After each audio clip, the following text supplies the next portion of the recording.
ఓం శ్రీ గురుభ్యో నమః. ఓం శ్రీ మాత్రే నమః. ఆగస్టు 1వ తారీఖు నుంచి అక్టోబర్ 3వ తారీఖు వరకు కూడా రమారమి 64 రోజుల పాటు రాహు ధనిష్ఠా నక్షత్రంలో కుంభరాశిలో సంచారం చేయటం వల్ల ఎలాంటి ఫలితాలు జరగబోతున్నాయి? ఆగస్టు 1వ తారీఖున రాత్రి 12:44 నుండి రాహు ధనిష్ఠా నక్షత్రంలో కుజ నక్షత్రంలో కుంభరాశిలో సంచారం చేయటం వల్ల ఈ 64 రోజుల పాటు మేషాది ద్వాదశ రాశుల వాళ్ళకి ఎలాంటి ఫలితాలు జరగబోతున్నాయి?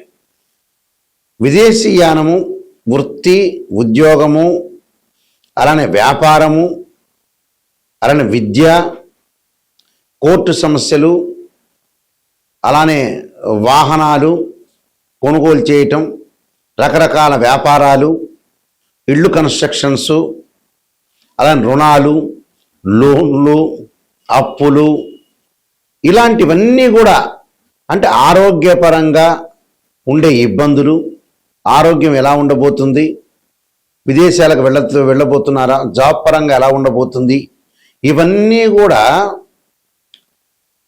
కూడా మేషాది ద్వాదశ రాశుల వాళ్ళకి ఏ విధంగా ఉండబోతున్నాయి, రాహు యొక్క బలం వల్ల ఎలాంటి ఫలితాలు జరగబోతున్నాయి, ఇవన్నీ కూడా గోచార రీత్యా చెప్పబడే ఫలితాలు అంటారు. This is the transit system అంటారు. అంటే ఈ 64 రోజుల పాటు రాహు యొక్క ప్రభావం ఏంటి, రాహు వల్ల మంచి జరుగుతుందా, చెడు జరుగుతుందా, ఎలాంటి ఫలితాలు వస్తాయి, మిశ్రమైన ఫలితాలు వచ్చే అవకాశం ఉందా, విదేశాలకు వెళ్ళగలుగుతున్నారా, కంపెనీ త్రూ వెళ్ళగలుగుతున్నారా, లేకపోతే మామూలుగా ఎడ్యుకేషన్ పరంగా వెళ్ళగలుగుతున్నారా, ఏ విధంగా ఉండబోతుంది? ఎందుకంటే శనివత్ రాహు అంటారు. అంటే శని ఇచ్చే ఫలితం ఏదైతే ఉంటుందో అదే ఫలితాన్ని రాహు ఇస్తున్నాడని అర్థం. సహజంగా గోచార రీత్యా ఏమిటి అని అంటే దీని యొక్క రిజల్ట్స్ ఏంటంటే, ఎవరైతే రాశి వాళ్ళు ఉంటారో ఆ రాశి దగ్గర నుంచి 3, 6, 11 స్థానాల్లో స్వఫలితాన్ని ఇస్తాడని, అలానే మిగతా స్థానాల్లో మిశ్రమైన ఫలితాలు, మిగతా స్థానాల్లో చెడు ఫలితాలను ఇచ్చే అవకాశం ఉంటుంది. మనం ఎలాంటి జాగ్రత్తలు తీసుకోవాలి, ఎలాంటి ప్లానింగ్ ఉండాలి, ఎలాంటి నిర్ణయాలు తీసుకోవాలి, ఎలాంటి పరిహారాలు చేసుకోవాలనేది మనం తెలుసుకుందాం. మేషాది ద్వాదశ రాశుల వాళ్ళకి ఎలాంటి ఫలితాలు జరగబోతున్నాయో ఒకసారి తెలుసుకుందాం. వృశ్చిక రాశి వారికి ఏ విధంగా ఉండబోతుంది? వృశ్చిక రాశి వారికి వచ్చేటప్పటికల్లా భార్యాబిడ్డల సంతతి మూలకంగా కూడా కొన్ని సమస్యలు కలిగే అవకాశాలు, కుటుంబంలో చికాకులు, అలానే మానసికంగా వేదన గురే అవకాశాలు, వాత రోగాలు, అలానే జంతువుల ద్వారా కూడా కొన్ని ఇబ్బందులు కలిగే అవకాశాలు ఉంటాయి. స్థిరాస్తులు ఏవైతే ఉంటారో అవన్నీ కూడా ఎవరికైనా తనఖా పెట్టే అవకాశాలు, క్రయ విక్రయాల స్థితి ఏర్పడే అవకాశాలు, ప్రయాణాలు, అలానే ప్రయాస, విఘ్నాలు, ధనం ఖర్చు అయ్యే అవకాశాలు ఎక్కువగా ఉంటాయి. అంటే ఫైనాన్షియల్ పరంగా డెవలప్మెంట్ అవుతున్నా ఏదో రకంగా అనవసరమైన ఖర్చులు వచ్చే అవకాశాలు ఎక్కువ ఉంటాయి. అంటే మనం ఉన్న ఆస్తుల్ని కూడా మార్ట్గేజ్ చేయటం, అంటే తనఖా పెట్టడం, ఇలాంటివి జరిగే అవకాశాలు ఎక్కువ ఉంటాయి. అలానే రియల్ ఎస్టేట్ రంగంలో కన్స్ట్రక్షన్, నిర్మాణం చేపట్టే అవకాశాలు ఉంటాయి. గృహ ఉపకరణ వస్తువులు కొనుగోలు చేస్తారు, విదేశాలకు వెళతారు, విదేశీయానం అనేది ఉంది, అక్కడ సెటిల్మెంట్ అయ్యే అవకాశాలు బాగా ఎక్కువ ఉంటాయి. అలానే సంతతి అంటే ఏదైతే పిల్లలు ఉంటారో చిల్డ్రన్స్లో వాళ్ళ ద్వారా కొన్ని ఇబ్బందులు వస్తుంటాయి. అంటే అదొకటి ముందు పరిష్కారం చేసుకోవాల్సింది ఏంటంటే పిల్లల యొక్క ఎడ్యుకేషన్ కానీ, వాళ్ళ పెళ్ళిళ్ళు కానీ, వాళ్ళ లైఫ్ని కానీ మనం సాక్రిఫై చేసేటట్టుగా ఉండాలి. చాలామంది కూడా నేను ఇందాక చెప్పాను, కొన్ని వీడియోలో చెబుతూ ఉంటాను, పిల్లలు చాలా ఇంపార్టెంట్ అని. అంటే వాళ్ళ గురించే తల్లిదండ్రులు కష్టపడటం అనేది చాలా ఇంపార్టెంట్. వాళ్ళకి తల్లిదండ్రులకి పిల్లలకి మధ్యలో అవినాభావ సంబంధం అనేది బాగా పెరగాలి. లైఫ్ అనేది ఎక్కువ రోజులు ఉండేది కాదు కాబట్టి చాలా జాగ్రత్త వహించి ముందుకు వెళ్తే మనకు మంచి జరిగే అవకాశాలు ఎక్కువగా ఉంటాయి. కాబట్టి వీళ్ళు చేయాల్సింది ఏంటంటే ధూమవతి చిన్నమస్తాన్దేవి యొక్క స్తోత్రాన్ని పారాయణం చేయటం ఒకటి, అలానే శనివారం, ఆదివారం భగవంతుడి యొక్క ఆరాధన చేయటం ఒకటి. ఏదైనా సరే వాళ్ళు చేయాల్సింది ఏంటంటే ఏదైనా ద్వాదశ జ్యోతిర్లింగ శ్రీశైలం లాంటి క్షేత్రాన్ని దర్శనం చేయటం, అలానే అమ్మవారి యొక్క క్షేత్రాన్ని దర్శనం చేయటం, పిఠాపురం కానీ, శ్రీశైలం కానీ, అలానే అలంపూర్ జోగులాంబ కానీ, ఇలాంటి క్షేత్రాలకు దర్శనం చేయటం చాలా మంచి జరిగే అవకాశం ఉంటుంది. అలానే కాశీ కానీ, ఇవన్నీ కూడా చేయటం వల్ల మంచి జరిగే అవకాశాలు ఖచ్చితంగా ఉంటాయి. ఈ రాహుకేతుల యొక్క ప్రభావము, పరస్పర దృష్టి వల్ల కూడా మనం చిన్నమస్తాదేవి, ధూమవతి యొక్క స్తోత్రాలు పారాయణం చేయటం కూడా చాలా ఇంపార్టెంట్ ఇక్కడ. అలానే రాహుకి అధిదేవత, ప్రతిదేవత, అధిష్టాన దేవతలు, అంతరిక్ష దేవతలు ఉంటారు. ఇక్కడ ఈ అంతరిక్ష దేవతల్లో ఏదైతే మనకి రాహుకేతుల వల్ల కొంతమందికి జాతకంలో సర్పదోషాలు ఉండటం, రాహుకేతుల మధ్యలో మిగతా గ్రహాలన్నీ కూడా బంధించబడి ఉంటే దాన్ని కాలసర్పదోషం అంటారు. అంటే 12 రకాల కాలసర్పదోషాలు ఉంటాయి. అలానే పంచమంలో రాహు ఉన్నా, పంచమంలో కేతు ఉన్నా కూడా మనకి సర్పదోషం ఏర్పడుతుంది. కానీ సర్పదోషం వేరు, కాలసర్పదోషం వేరు. దాని మీదే నేను ఇండియాలో మొట్టమొదటగా పుస్తకం రాసింది. కాలసర్పయోగం అని బుక్ రాశాను మోహన్ పబ్లికేషన్ రాజమండ్రి వాళ్ళ దగ్గర ఆ పుస్తకం అనేది లభిస్తుంది. తర్వాత నెక్స్ట్ కాలసర్పయోగ చంద్రిక రాశాను నేను. రాహుకేతులు, ఛాయాగ్రహాలు, ఇలాంటి పుస్తకాలు రాజమండ్రిలో కోటగుమంలో మోహన్ పబ్లికేషన్ వారి దగ్గర దొరుకుతాయి. మా దగ్గర కూడా లభ్యమవుతాయి. అయితే ఈ కాలసర్ప దోషాల్లో 12 రకాల కాలసర్ప దోషాలు ఉంటాయి. 12 రకాలకి రెమెడీస్ అనేవి కూడా ఉంటాయి. భయపడాల్సిన పని లేదు. అయితే జాతకంలో అసలు సర్పదోషం ఉందా లేదా, కాలసర్పదోషం ఉందా లేదా అనేది నిజంగా తెలుసుకోవాలి. ఈ మధ్యకాలంలో ఏ ప్రాబ్లం వచ్చినా కూడా కాలసర్పదోషం మీద పడేస్తున్నారు. కాలసర్పదోషం కూడా గజకేశ్వర యోగము, చంద్రమానంగళ యోగాలు, రవిబుధాదిత్య యోగాలు, లక్ష్మీ యోగాలు ఉంటే కూడా కాలసర్ప యోగం అనేది తగ్గుతుంది అని అర్థం, తగ్గిపోతుంది అని అర్థం. కొన్ని గ్రహాలు రాహుతో కంజంక్షన్ అయ్యి రాహు కంటే ముందుంటే కూడా ఆ కాలసర్ప యోగ దోషం అనేది విఫలమవుతుంది అని అర్థం. అంటే ఇవన్నీ కూడా తెలుసుకోవాలి. ఉంది అని అనుకుంటే ఎంబటే ఉంది అనేది కాదు, అక్కడ ఉందా లేకపోతే ఏదైనా ఎగ్జంప్షన్ అయిందా అనేది కూడా చూసుకోవాలి. ఇక్కడ రాహు వచ్చేటప్పటికల్లా సర్పదేవతను సుబ్రహ్మణ్య స్వామిని ఆరాధన చేయాలి. అంటే ఎలాంటి మంత్రాలు అంటే తత్పురుషాయుధే మహాసేనాయుధీమే తన్నో షణ్ముఖ ప్రచోదయాత్ అనే మంత్రాన్ని చక్కగా, అలానే నాగరాజాయుధే పృథ్వీధరాయుధీమే తన్నో సర్ప ప్రచోదయాత్ అనే మంత్రాన్ని చక్కగా చదువుకోవటం. అలానే శనివారం కానీ ఆదివారం కానీ 2 జంట సర్పాలను దానం చేయటం.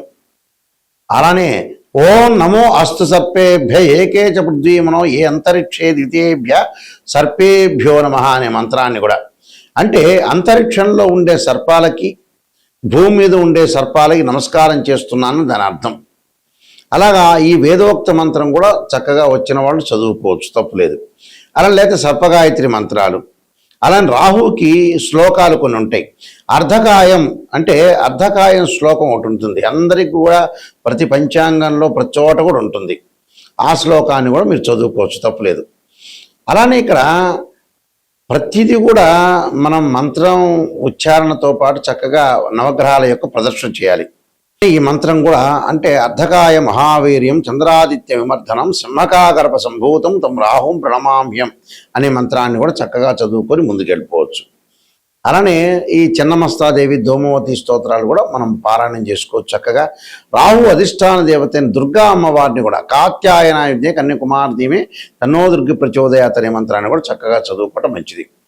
ఎప్పుడైనా సరే ఒక ఆస్ట్రాలజర్ని అప్రోచ్ అయినప్పుడు నిజాన్ని తెలుసుకోవడం చాలా ఇంపార్టెంట్. ఇక్కడ చాలామంది కూడా ఏం చేస్తున్నారంటే ఏదో నిజాన్ని తెలుసుకోకుండా మనం జాతకాన్ని అప్రోచ్ అయినప్పుడు ఏదో రకంగా ఒక పాజిటివ్గా చెప్పండి అనే వ్యక్తులు కూడా చాలామంది ఉంటారు. ఎక్కువ మంది ఈ ప్రపంచంలో జనాభాలు ఎక్కువగా పాజిటివ్ని ఆలోచన చేస్తారు. ఆ పాజిటివ్ ఆలోచన చేయటం వల్ల ఫెయిల్ అయిపోయారు. పాజిటివ్ ఎంతవరకు ఆలోచన చేయాలో దానికి కూడా ఒక లిమిట్ ఒకటి ఉంటుంది. ఎప్పుడైనా సరే ఒక నెగిటివ్ను మనం పాజిటివ్ చేసుకోవటం ఎలాగా, నిజం తెలుసుకోవటం ఎలాగా. నిజం అనేది నిప్పు లాంటిది, సత్య దూరం అంటారు. అంటే మనం ఎప్పుడు కూడా సత్యానికి దూరంగా ఉండకూడదు, నిజాన్ని తెలుసుకోవాలి. అసత్య ధోరణిలో ఉంటే మనం మోసం చేసుకున్న వ్యక్తులం అవుతాం. అందువల్లే మనిషి ఫెయిల్ కావటానికి ఎక్కడో తెలిస్తే ఎక్కడో కారణం కాదు. భగవంతుడు గ్రహాల కంటే ముందు ఫెయిల్ కావటానికి మనిషి ఏంటంటే అతను ఇన్ టైంలో వర్క్ చేయడు, నిజాన్ని తెలుసుకోలేడు. డబ్బులు దేనికి ఖర్చు పెట్టాలో దానికి ఖర్చు పెట్టకపోవటం కూడా ప్రాబ్లమే. ఇక్కడ మనిషి ఫెయిల్ కావటానికి నిజం చెప్పాలంటే, భగవంతుడు సాక్షిగా నిజం చెప్పాలంటే ఫెయిల్ అయ్యేది ఏంటంటే మనిషి యొక్క వ్యక్తిత్వం ఫెయిల్ అవుతుంది. ఒక సైకలాజికల్గా ఎన్నో జాతకాలు మేము పరిశీలన చేసిన తర్వాత, ఎంతో మనుషుల్ని మేము రీసెర్చ్ చేసిన తర్వాత మేము వంశపారంపర్యంగా చెప్పేవాళ్ళం. మేము రీసెర్చ్ చేసిన తర్వాత తెలిసిన మెథడ్ ఏమిటి అంటే, ఒక మనిషికి 1,00,000 రూపాయలు ఉన్నాయంటే ఆ 1,00,000 రూపాయలకి ఒక అబ్బాయి పెళ్లి చేయాలంటే మ్యారేజ్ బ్యూరోలో డబ్బులు అడిగారని మ్యారేజ్ బ్యూరోలో డబ్బులు ఇవ్వలేకపోవటం, అదే 1,00,000 రూపాయలు పెట్టి సెల్ కొనటం, ఒక 10,000 రూపాయలు ఒక డాక్టర్ స్కానింగ్ రాస్తే స్కానింగ్ చేయకపోవటం, ట్యాబ్లెట్లు వాడకపోవటం, అదే 10,000 పెట్టి ఎంజాయ్మెంట్ చేయటం. అంటే వీళ్ళు అసలు సరైన దానికి ఖర్చులు చేయరు. ఎందుకంటే ఇప్పుడు అబ్బాయి పెళ్లి కావాలి, అమ్మాయి పెళ్లి కావాలి, చాలా ఇంపార్టెంట్. ఇక్కడ సంబంధ బాంధవ్యం ఇంపార్టెంట్. ఏది మనకి డబ్బులతోటి మన దగ్గర ఉన్న 10,000 దేనికి ఖర్చు పెట్టాలని తెలిసిన వాడే సూపర్ స్టార్. అంటే మన వాళ్ళు లేట్ చేస్తుంటారు, పెళ్ళిళ్ళప్పుడు లేట్ చేయటమే. 40 ఏళ్ళప్పుడు కూడా కొడుకు పెళ్లి చేయాలంటే ఆలోచన చేసే తల్లిదండ్రులు ఉన్నారు. 35 ఏళ్ళకు కూడా అమ్మాయి పెళ్లి చేయాలంటే డబ్బులు ఎందుకు ఖర్చు అవుతాయని ఆలోచన చేసే వ్యక్తులు ఉన్నారు. డాక్టర్ దగ్గరికి ఎందుకులే వెళ్ళటం అనే వ్యక్తులు చాలామంది ఉన్నారు. అంటే మన వ్యక్తిత్వమనే మనం ఫెయిల్ అవుతుందండి. అంటే నిజంగా అయితే భగవంతుడి మీద ఎక్కువగా పడేస్తున్నాం, కానీ నిజం చెప్పాలంటే మన వ్యక్తిత్వమే ఫెయిల్ అవుతుంది. వ్యక్తిత్వంలోనే అట్టర్ ఫెయిల్ అయ్యారు మనుషులు. ఇది 100% కాదు, దీనికి ఎంత పర్సెంటేజ్ క్యాలిక్యులేట్ చేసినా కూడా కరెక్ట్. అది నేను చాలామంది అనాలిసిస్ చేశా. ఒక్కొక్క మనిషిని మనం తీసుకునేటట్టయితే ఆ మనిషి ఎందుకు ఫెయిల్ అయ్యాడంటే ఓ వ్యాపారం చేస్తుంటాడు, కరెక్ట్ ఆస్ట్రాలజీని అప్రోచ్ అయ్యి మంచి వ్యాపారం చేయడు.